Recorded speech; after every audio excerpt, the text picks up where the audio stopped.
So thank you for your interest in food and food packaging waste. First, I'm going to introduce the topic and frame the food waste problem.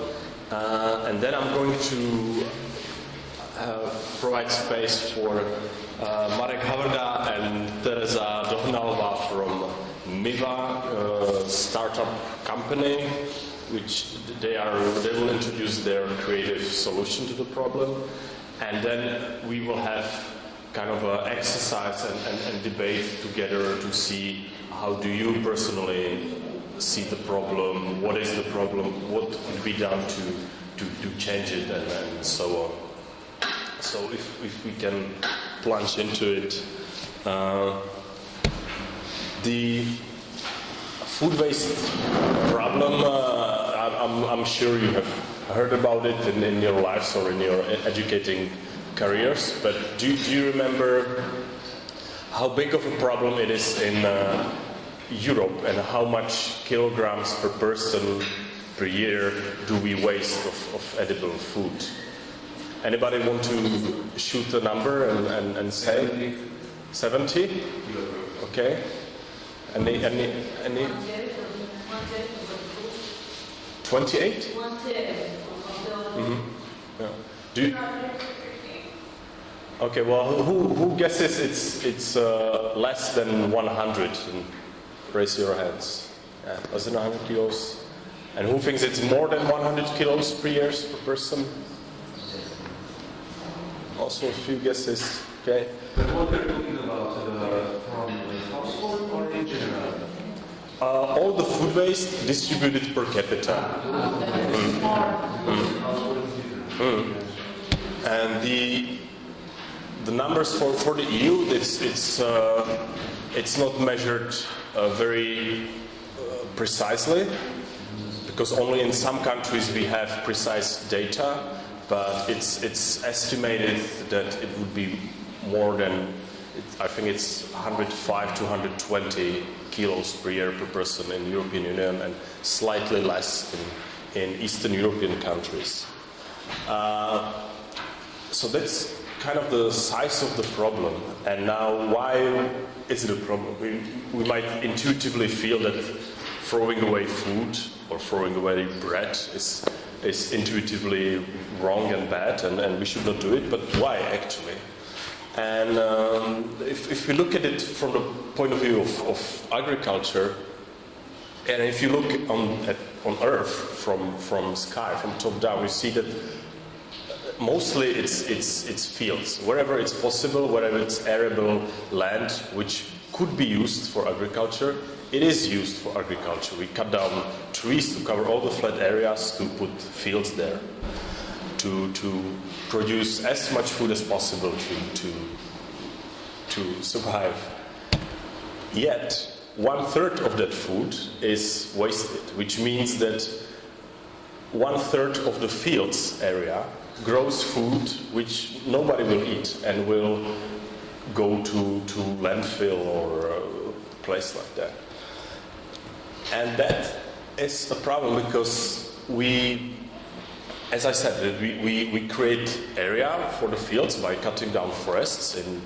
While we did it in Europe already 100 years ago, but it's still going on in the world in deforestation, mainly in South America, Africa, Indonesia, and elsewhere, to create more and more area for more food production. And also, we tend to hear a lot of times that the world population is increasing, and by 2030 and 2050 there will be so and so many billions of people living, so we have to produce more food so everybody gets around with enough food. But actually we are producing enough of food already now. It's just that we waste 1/3 of it. So minimizing the waste is much smarter and efficient way than to produce more. And there's actually quite a lot of resources going into agriculture. Agriculture is one of the most ecological intensive sector in the world, if not the number one, because we not only cut down forests to make the area, but we put in, apart from people's labor, we put in fertilizer, pesticides, and it has very often negative effect on the soil and the quality of the soil. And yet it is for nothing in the end if we waste it. So what should we do about it? The efforts that are going around to reduce food waste focus on, let's say, 4 or 5 things. One of the key is that the supermarket chains through which most of the food is going to sold to people have very narrow, very specific aesthetic standards of that the tomato has to have only this exact shade of red color, otherwise it's not accepted. Or the cauliflower has to be 15 to 24 centimeters in diameter, otherwise it's not accepted. So there is a pressure with some supermarkets successful, with others less successful, to loosen up these standards and to accept all the produce that grows naturally. That if you have an apple tree, you would eat all the apples that are there and not only the 30% most perfect looking red, perfectly round ones, but all of them. And this is kind of mental change for the customers and the supermarkets, which are so focused on perfection. Another would be logistics and storage. This is a problem more in developing countries, but in our rich countries as well. In the past, you would use common sense where to store egg and where to store bread. And now in these globalized long chains, automated systems, it's usually in the control of some IT system or somebody who designed the way how the produce is put on a track, who goes to some warehouse, from where it goes to supermarkets. And very often there is not very smart points on the way. For example, that the fresh strawberries go through multiple temperature changes. First on the field, then it's frozen, then it's in the warehouse in a room temperature again, then it's again put on a truck which has freezing unit, and then in the store in another temperature as well. And the strawberry would hold good, edible and nice looking for longer if it doesn't go through up and down temperature changes. And the same happens with eggs or with fruits very often.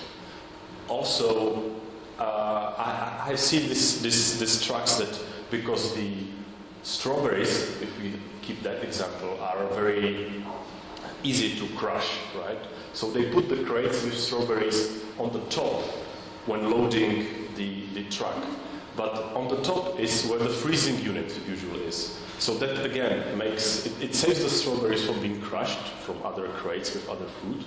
But then it's from room temperature going to be freely frozen and then again removed to room temperature. So somebody with human intelligence has to come there and say, look, this is nonsense what we are doing, we have to redesign the track and redesign the way how we move food. And very often these systems just go on in the way they were always doing, and the workers don't care, and they don't care to point out that this is a problem and it should be redesigned. So surprisingly, these things have to happen as well. On the point of households, there is kind of a need and inspire to relearn the value of food and respect it. And this is happening through the programs I have seen here for a few days, and my colleagues from Glopolis are leading in this successful program of Eat Responsibly. So thank you very much for being part of this inspiring change.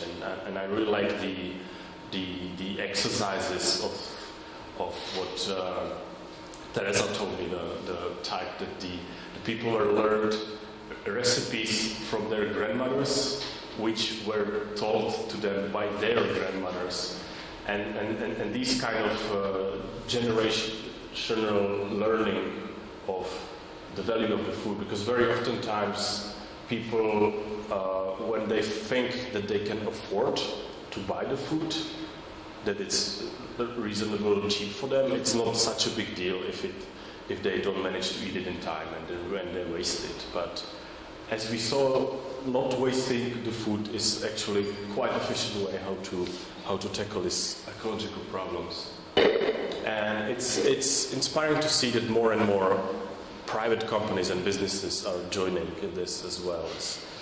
Like last time I saw the Grundig, the kitchenware manufacturer who has a campaign to respect food and the work of farmers and so on. So we needed to be reminded of that as well. And the fourth one I would put to learn to always share if you have extra, which is also something perhaps common in the past and less common in nowadays where households live isolated in big cities. And so it's good that there is programs like food bank and food donations. So the food that is extra and would be wasted at one point gets redistributed to people in need who have difficult access to healthy and fresh food, or simply sharing extra that you have cooked with your neighbors or people around you. All this is simple ways how to prevent waste and the ecological problems that are on our hands.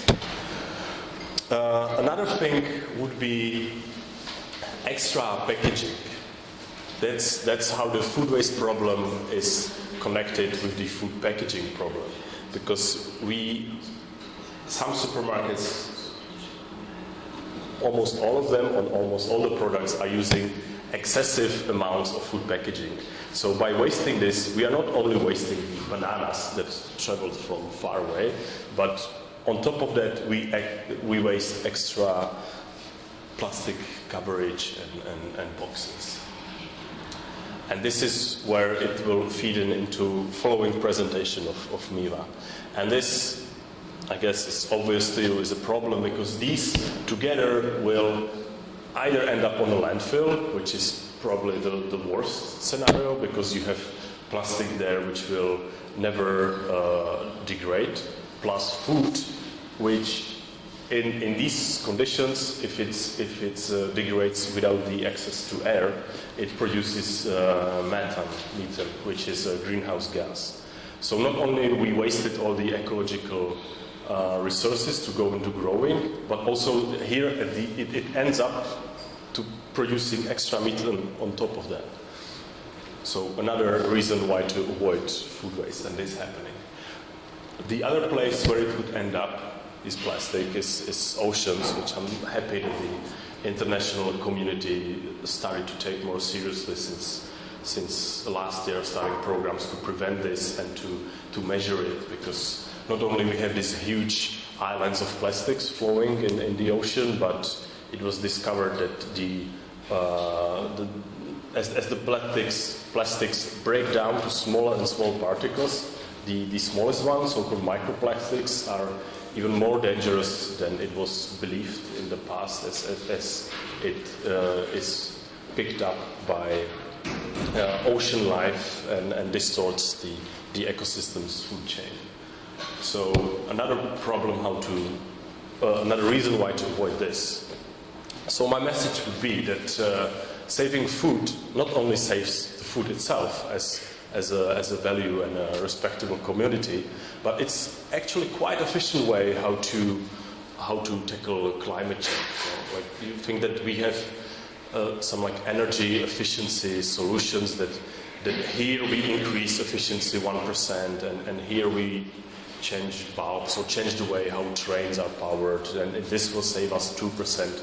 But with food, we could save 30% of greenhouse gases from agriculture, which are pretty big. Same for the deforestation and soil I was talking about, and the packaging at last.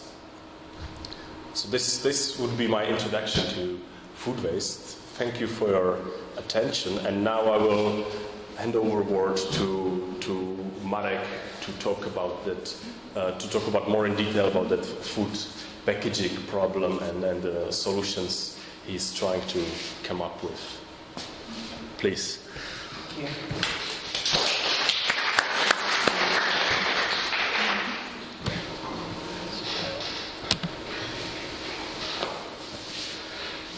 floor is yours.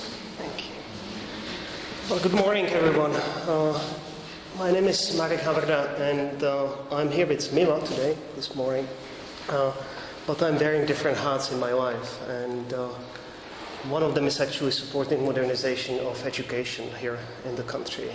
So you have my big respect, like spending the weekend in Prague, coming here Saturday and then Sunday morning to listen about eco stuff and to help to design better education for students in Eastern Europe and Southern Europe on what could be done and what they could actually do themselves. And as well, probably there is awareness, so we create better pressure on politicians to actually change what needs to be changed. MiWa stands for minimum waste, and we are a technological company. We have developed a solution which allows for a completely new way how to actually get food, not all food, but number of food items from producers to retail outlets and then to final consumers. We actually recently won an important innovation prize awarded by the Ellen MacArthur Foundation for Circular Design Challenge. And I just returned from Switzerland. Petr Bacha, who is the founder, was even invited to join the meeting in Davos a few days ago, and then we actually continued talking with colleagues from other innovation projects, which are supported both by entities in the United States and here in Europe. What we do is that we allow the food to be actually packed at the producer site or at some logistical center into reusable capsule. So the capsule actually travels around between the producer and the retail point. And then at the point of sale, actually the shopper can just buy the amount they need and use either their own packaging or, again, returnable packaging or environmentally more friendly packaging, and I can touch on that as well in terms of materials. Here is the cycle.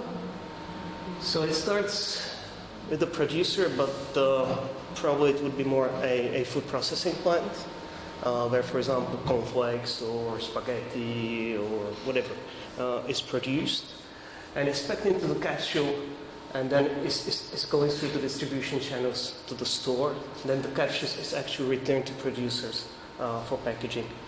And of course, there is some checking and cleaning and things like that. We have done preliminary calculations. One of my previous heads was actually with the European Commission to support the sustainable consumption and production. And I worked on the life cycle assessment about which you have my actual talk.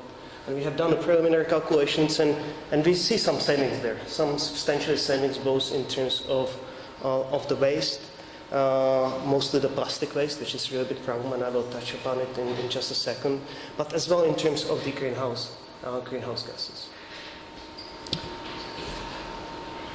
Why is it a problem? We have developed packaging, and packaging is not all bad. This needs to be recognized. And there's one really important thing what packaging allows for, and it's about actually reducing the food waste. The good packaging allows you to have a longer shelf life. So the packaging on its own is actually not a bad idea to have good packaging. But the problem is that number of packaging solutions, we actually are not able to get rid at the end of the life of the packaging. So we develop nice packaging, but we are not able to actually think what to do with that at the end. And we basically, by reducing the food waste, we actually creating a new problem. And this just shows how these two things actually need to be tackled together. The impact seems to be really grave, much bigger than has been understood basically so far. And in recent years, we really see the change. And we see the change at the level of both of the governments. You might have noticed there is a new European strategy on the plastic waste. And as well by the big industry. Actually, there's been lots of pledges in actually just a few last days coming from different large industries like the Unilever, like the Unilevers of the global world.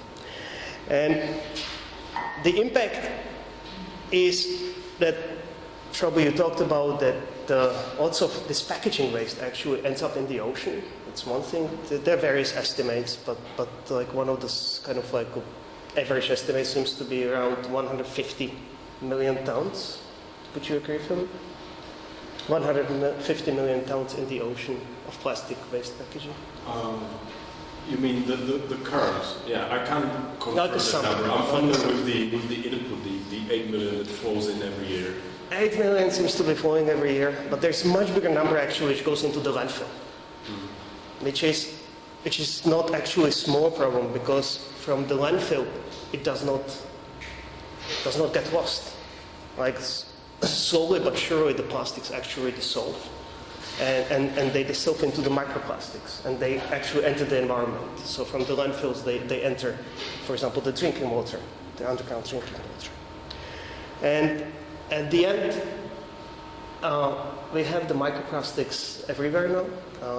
There's been a recent study supported by the ORB media. You might have seen it on microplastics. And the study shows that there is microplastics basically in drinking water everywhere, both developing and developing world.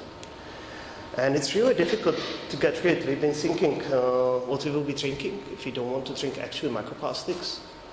Maybe wine. I'm not so sure actually it does not actually enter through pressing the grapes, because beer, there's not the way. I mean, it used to be way in the Middle Ages, but it's not the way, because like you need water for beer. Microplastics, we believe that they're not really dangerous to human health. It seems it's not true. There are more and more studies actually proving that the microplastics are a problem, and are actually a serious problem. Not on its own, because they are polymers, so they don't enter directly the chemical processes which are in the biological organisms, but they serve kind of as a vector of different poisonous substances. For example, the heavy metals. What to do with that? Well, there's one more slide on what we can do. And so far, we've been mostly thinking in terms of recycling. But there seems to be a problem with recycling. Any guess what amount actually of the plastic with the current technologies can be recycled? In terms of percentages. Like, if you collect it well, all the plastic, all the packaging plastic, you get it to the separation plant, so you actually manage, to do all the work well. How much can be recycled at the end? 40%? Any more guesses? 60? How much can be, or how much is it? Okay, how much it is? I don't know. I don't know. That's a good question. I have a note from colleagues from the MacArthur Foundation how much it can be actually technologically, or it might be like with the current technology. Okay. Yeah, very very close. It's about 70%. So 30% cannot be really recycled for different reasons. At the same time, there is a number of situations where you kind of recycle, but you don't really recycle. You kind of use that not to create a new virgin material, but you find a purpose to use it, like for example to add it to building roads or something like this. But it's not the same quality of the material which is actually entering entering the packaging. What we think is better, what we call recycling, but I think actually better to even call it prevention of the waste creation. So it's just better not to create the waste. And think about the ways, how you can reduce the waste which is created in the first place. So kind of like we kind of talk about the waste management pyramid and the creation and the reduction of the creation of the waste, which means prevention seems to be on the top. You can think about reusing, so not to actually to basically reject all the single-use packaging. It doesn't go only for plastics. What is the problem with the paper when it comes to recycling? Can you recycle all the paper? No. When you put the coatings on the paper, it starts to be a serious problem how to recycle. So you can recycle the carton, but to recycle all the paper is really difficult actually. So it doesn't go only for plastics. Reuse, shopping is a clear example. Just bring in your own bag as we used to do. I still remember it when we were going to supermarkets actually carrying our own bags before they were plastics bags everywhere. And now there is a good policy on plastics bags which is reducing already the use of the plastics bags. And you can be thinking about using what is actually better for the environment. So it might be a container, it might be a compostable item, it might be an item which is actually produced from material which we can get biologically or chemically rid of in terms of getting it back to the environment and getting it back in terms of the virgin material. This is a little bit provocative actually. We don't have the littering problem, we have a design problem. We have both, frankly. Because without packaging, it would be much more difficult to maintain 30%, which is terrible in terms of the food waste, but we would not be able to maintain it. Just it would not happen because we would have to probably reduce overall consumption in order to maintain the 30%, or to increase heavily the price, which especially for people who are at the more bottom of the income pyramid would be dreadful. So we have both. We have littering and we have a design problem, and we're kind of trying to think really what the design could be to allow for much more food to be sold without packaging. I can go into more detail. I really didn't talk about different types of packaging, primary, secondary, tertiary. I mostly talk about in general. But MiWa really reduces especially the packaging, the secondary and the tertiary packaging, which is used in the whole cycle of logistics, which you don't normally see too much, but there is a lot of it. Okay, thank you very much. Really,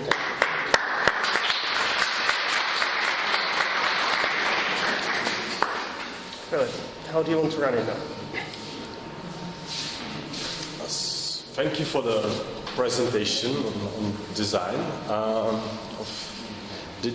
design view on the food packaging problem.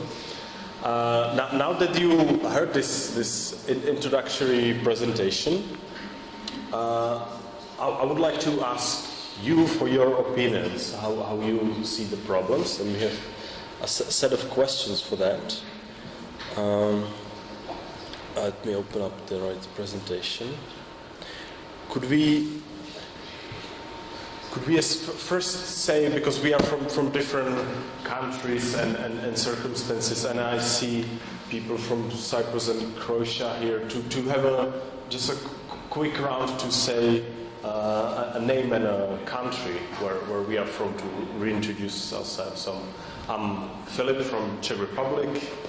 Yeah, Marek from the Czech Republic, but lived in different places for about 15 years.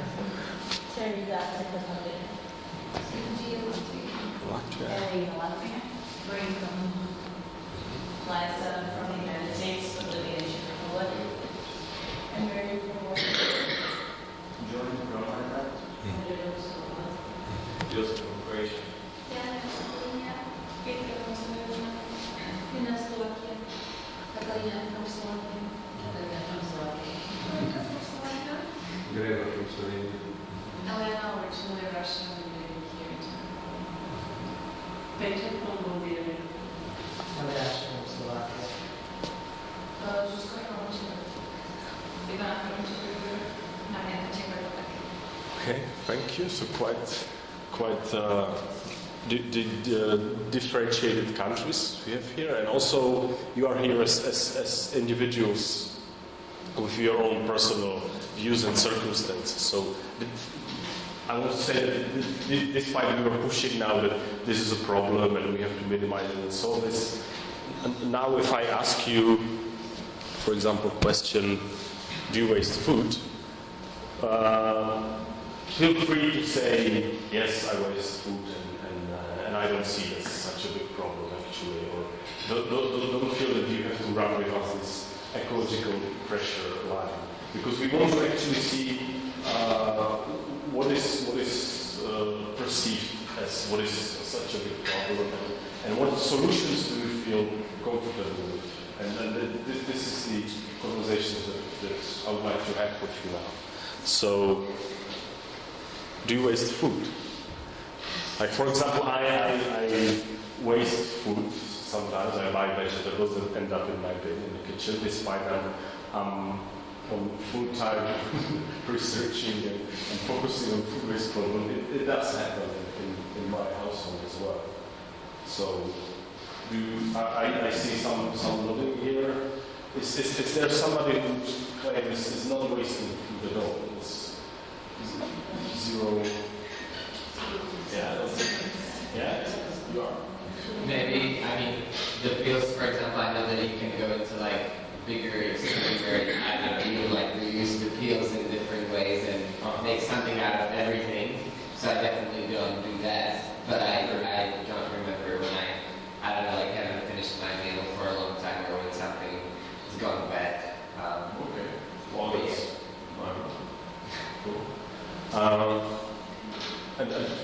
Yeah, please. I waste food, but then when I look back, like my parents, they grew up in the post-war time when food there was a shortage of food, right?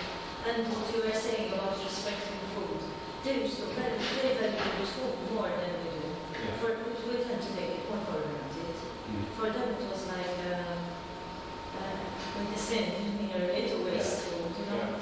And besides, even at least in our country, many lower middle class or even lower households would have chicken or like in a small yard a little bit. So a leftover would go there. Or like in a composting heap in the field. So no, it's everything. It's not just our mentality that we have more money. It's even the lifestyle with it, which makes it even worse than to waste food. To end up in the bin, to reuse them. Yeah, thank you for sharing this. But what you were saying, respect, it's really... Yeah, I think we all have similar stories. We learned it from our parents or grandparents, and that this is something not to do. And I was imagining the country that even if it happens that you have old dry bread that you dry it for rabbits or give it to some kind of animal, but never really rabbits. It's impossible, unthinkable to do. Yeah. I see another problem which mirrors discussed, because like my grandparents, they lived in the time of the Second World War, and they didn't have enough food, and now when they buy a lot of food, they go to the shop and buy a big amount of food because they are afraid that they will be hungry again. And they have a big amount of food waste because buying a bigger amount. Yeah, true. Thank you for pointing out that like similar experience can lead to other behavior, like compensating for the past. My question is, I really like that local foods are really important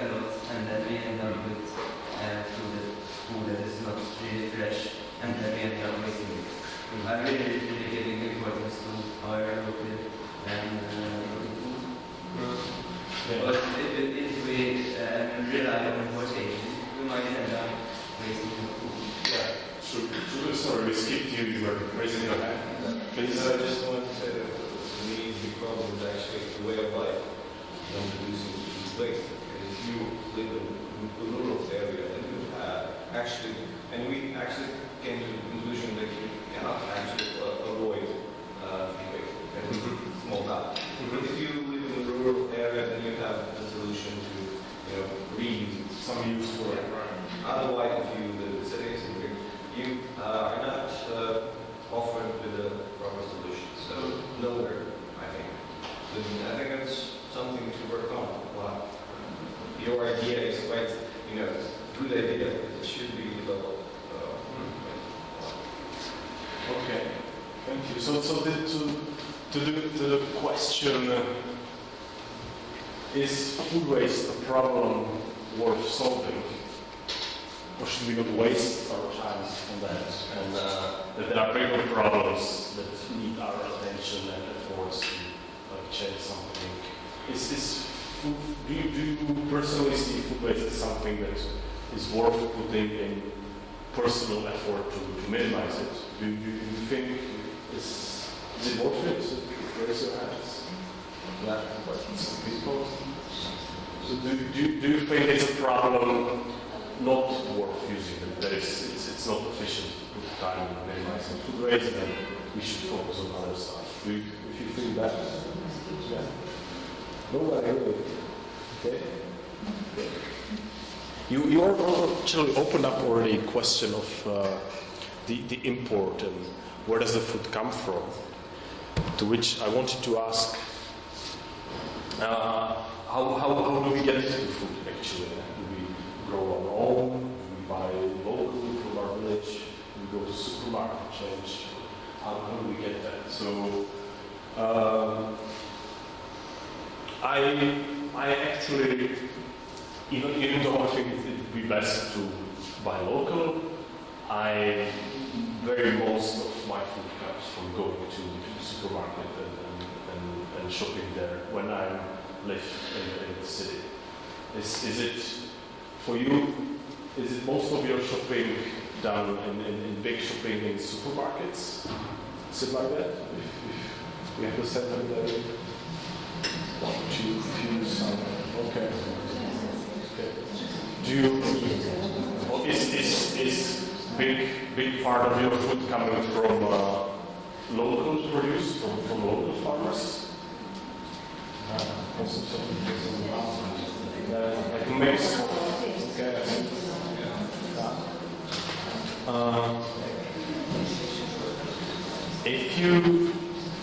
If those who go to the supermarket to shop there, do you have any idea of how much supermarkets are responsible for how much of food waste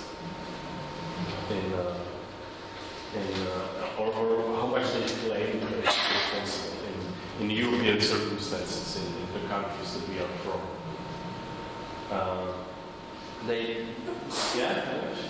You mean like how much of the whole? How much of food? Yes. Of it, like it's actually hundreds of millions of tons wasted in Europe. It would be 100%. And how much percent of that is wasted in supermarkets when it enters the warehouse and before it is sold? Isn't it around like 20%? I think the biggest wasters are the consumers.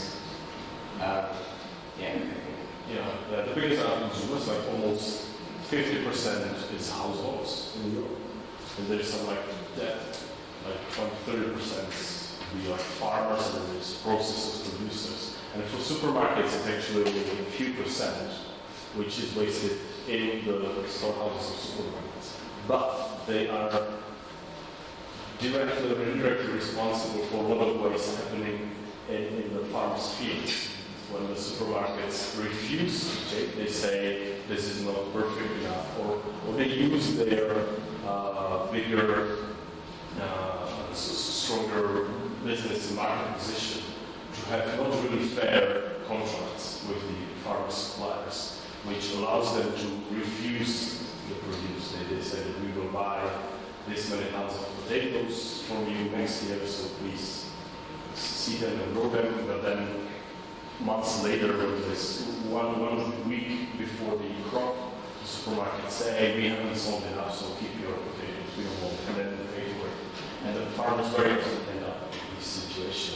And this is the food loss, actually. It's the third when it's on the field, it's the rate of food loss. And it's calculated as the farmer's responsibility, but actually it's created by the supermarkets.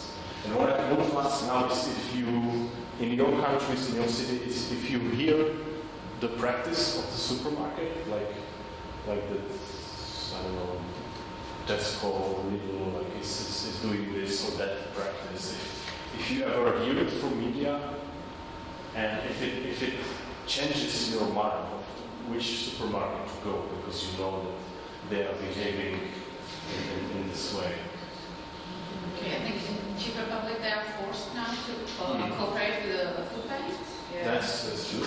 And some supermarkets offer the not standard vegetables. Mm-hmm. You can buy Tesco.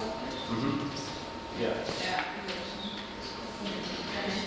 So it's connected to national legal standards. You cannot choose supermarket, but you have to go to national legal standards. If, like, for example, I think you mentioned Czech Republic, I know that in France also they have legally done so. The government is actually promoting and forcing, as you said.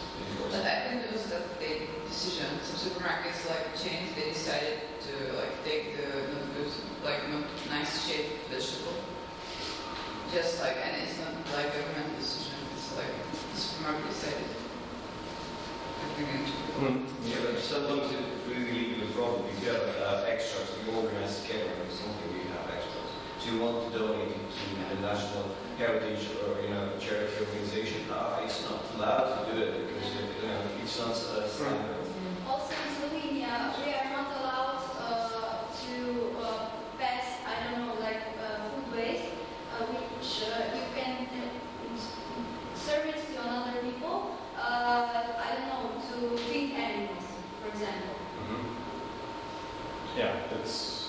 I think that's in all European countries. That when it's cooked, it can be served. Yeah, and also if you have prepared more meals, we are not allowed to serve them if you don't have a public kitchen where you can serve it just that day.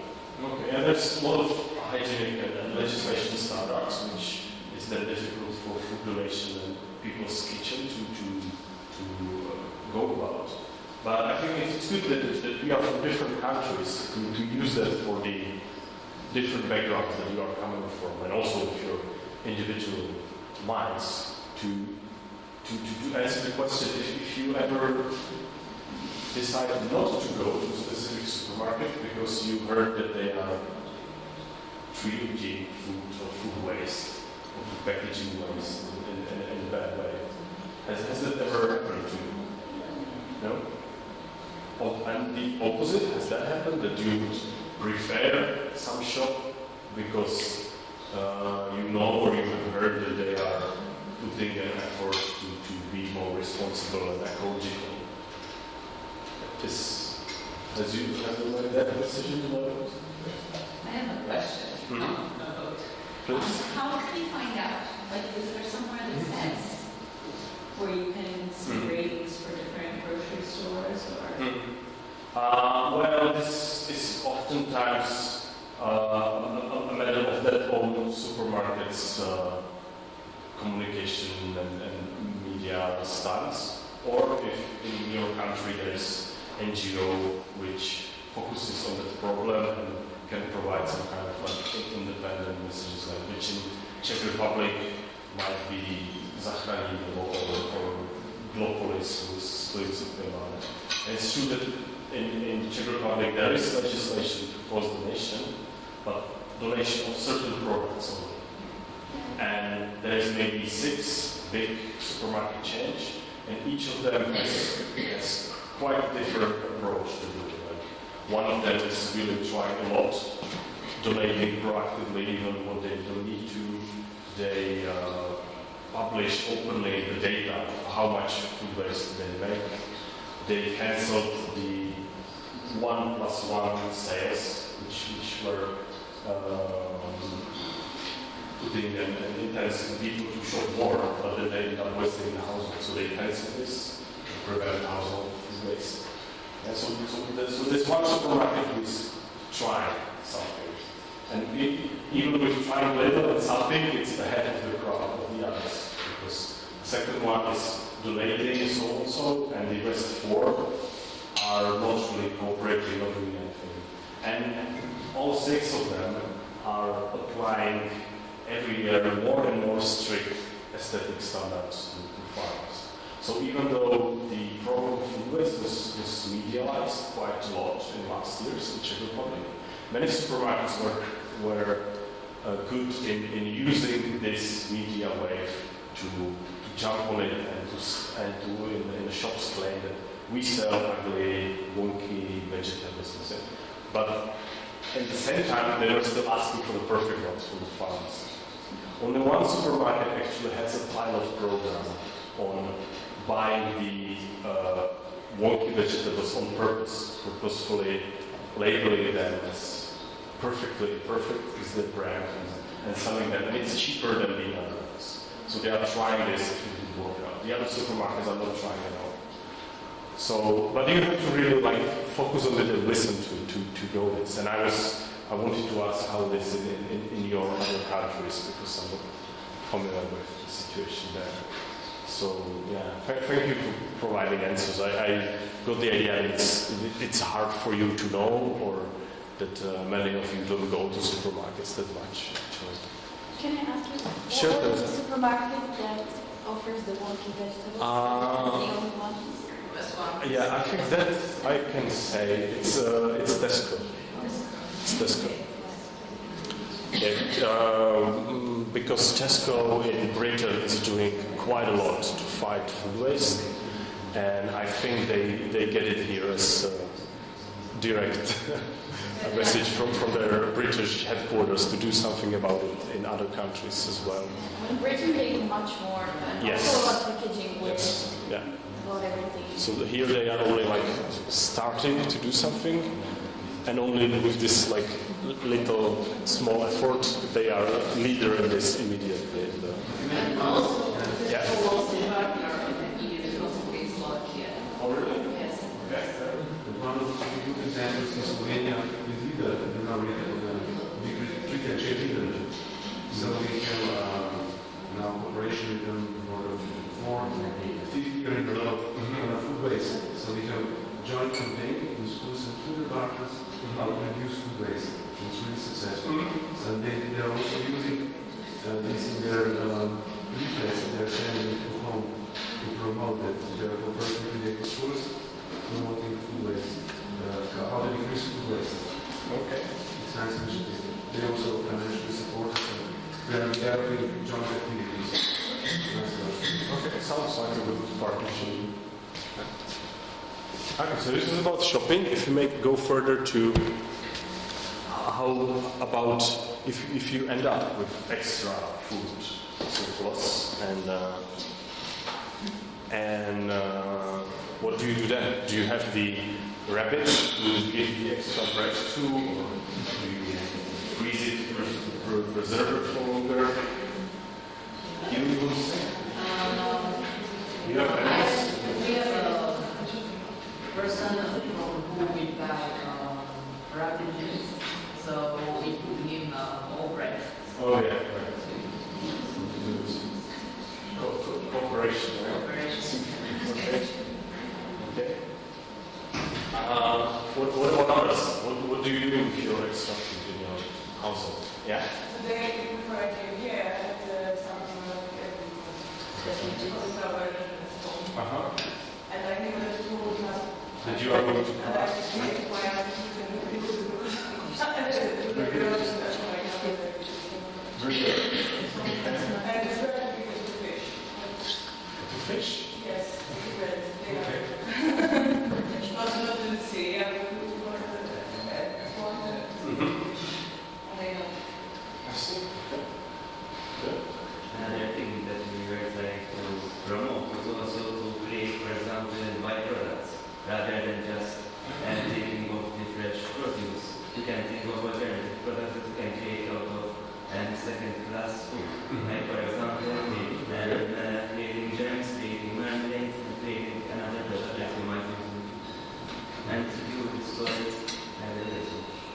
Yeah, very good, very good. Yeah, there's like recipes. For example, the other NGO which I reported that I mentioned, Dohnalova, is making recipes for how to use food which is normally not used. Like that you have a carrot, and from that previous carrot you could actually smash it and make kind of a pesto out of it. Or like the parts of vegetables that usually people throw away, how to creatively make actually good food. And I think that we are thinking about it like creating cosmetics, creating products that are from natural resources, from natural resources. And for example, we were thinking of creating cosmetics out of the pomegranate outer skin or maybe. So you can use it then for your mouth skin. You can use it for your own skin. You can create it. These are the kind of solutions that we are trying to promote. They're really useful. Okay. I'll be happy to hear about that after presentation.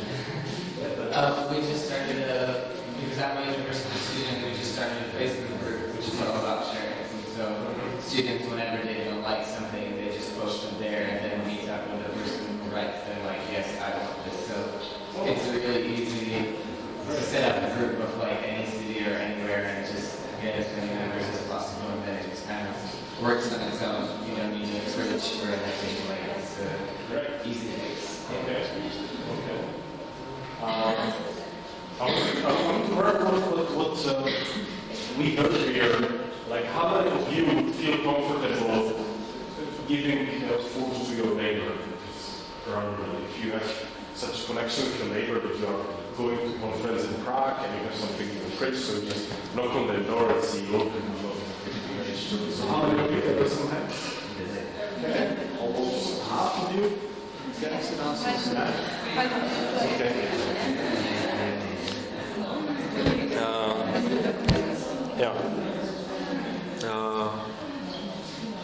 Let's move to the food packaging problem. Do you separate plastics in your household? Okay, most of you. How fast do you fill the bin? Is it the fastest one that you fill? Yes. No? Oh yes. Yes. Okay. Why are you asking packaging waste in general? Because you separate packaging waste or not? It tends to be bigger part of the impacts of it. So I chose to focus on plastics now. That's all how you usually separate packaging waste in general, in one container. At least. Like it's different in cities and countries. It's different according to the different recycling systems. Yeah. Usually we collect the other things. So we have plastic cans, beverage carton, oranges. Not here. And you put all these together in one. Okay. So if you were asked to reduce the amount of plastics or plastics and others, if in your country it's recyclable together. If you were asked to produce half of it, to reduce it 50%, how would you go about that? What idea would you have? Just wanted to mention that it's also a legal thing, as Greg mentioned, because we have like 90% recycling, even more, 100% of recycling plastic, because you have a return fee. So people are collecting in glass, so they can't get a return fee for that. So plastic things are not a problem at all. Because all from the nature actually. So that's one idea. To have money fee on the. If you have a small money fee, then you can return everything. Okay. So we have only a few minutes.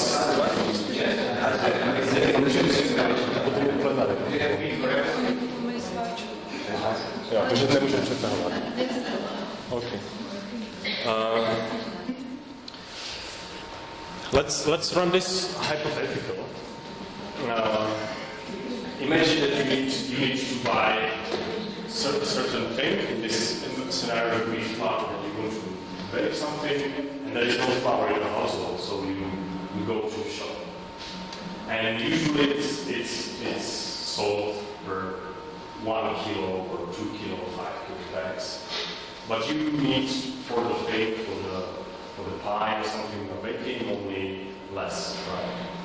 And would you welcome an option to buy only the specific amount that you say? That you say, I want 180 or I want 250 grams of flour, and I don't want more. Would you welcome this? Yeah? Half, more than half, most of them. Okay.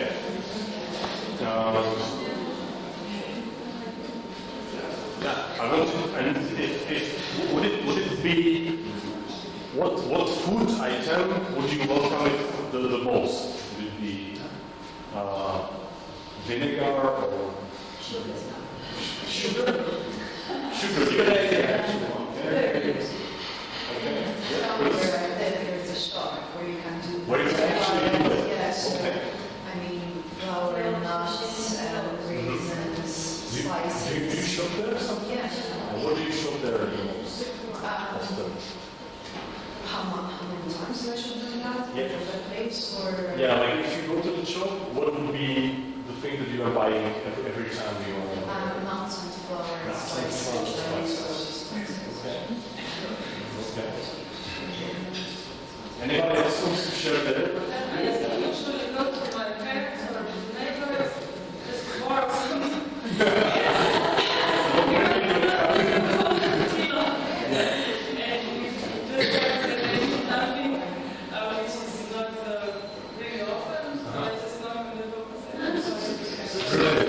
There is MiWa in operation already.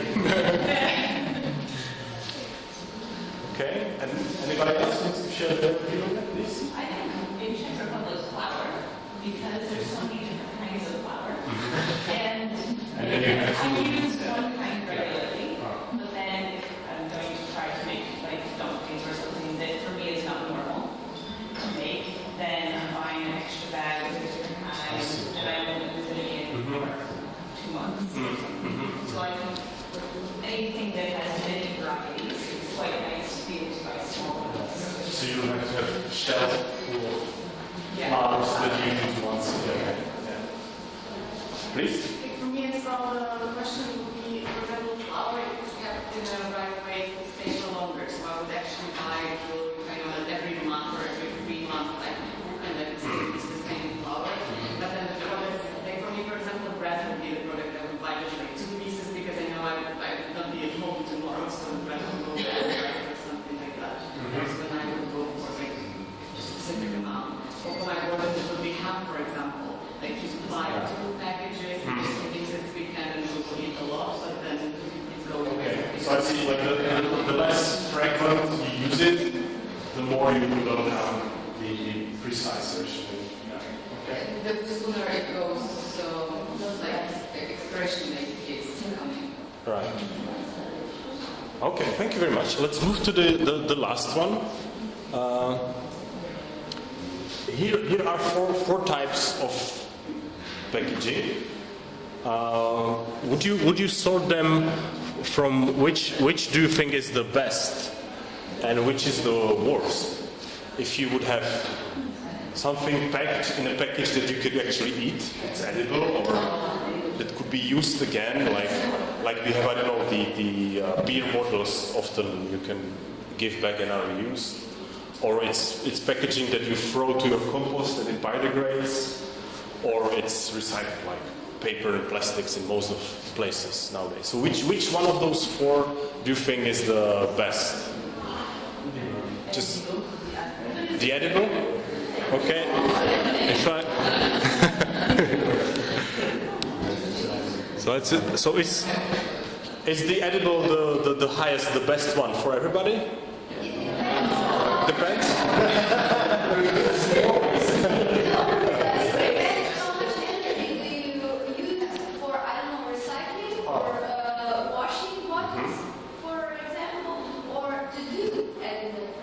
That's right. And it's not only the energy, it's also things which like chemicals, transportation.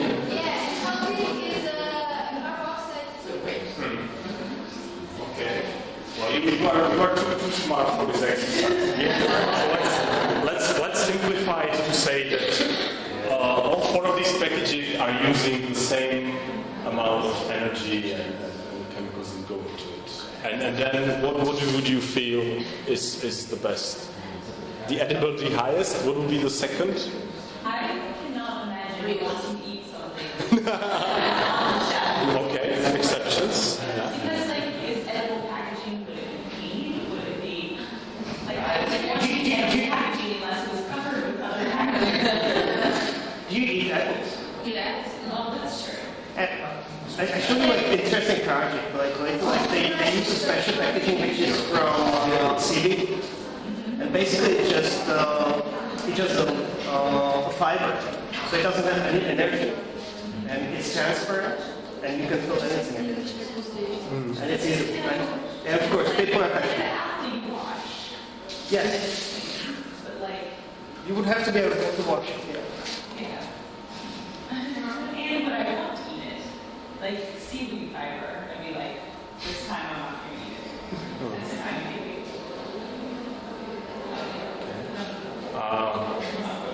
I don't want to hold you from your snack, so I will simplify the question and ask this. Is the biodegradable, is it in your view better than recyclable, reusable, or it's better?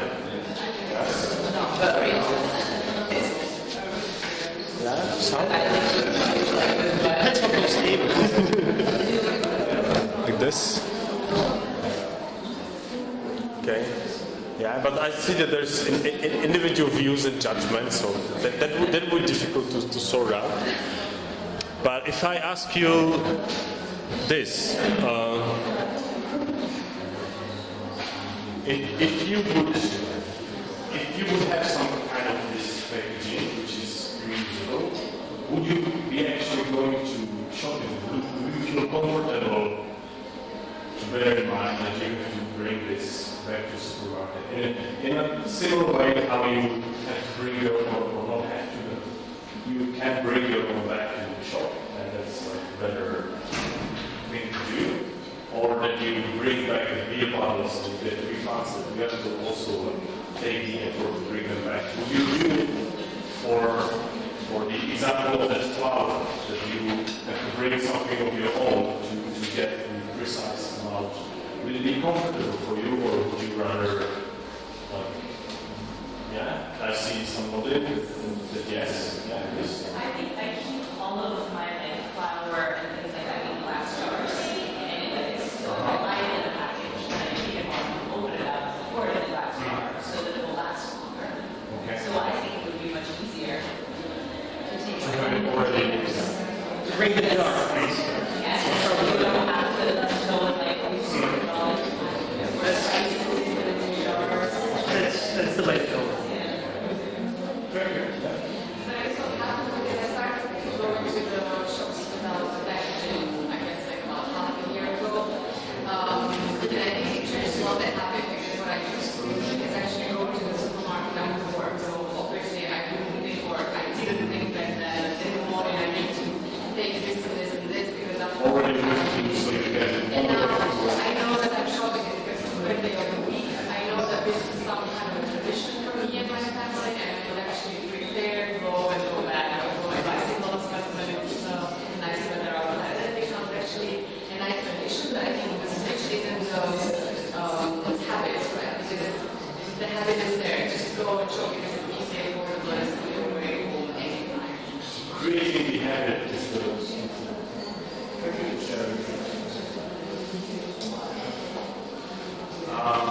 anybody else wants to share their view? Okay, yeah. Thank you for going in deep. Thank you very much. Thank you for our speakers.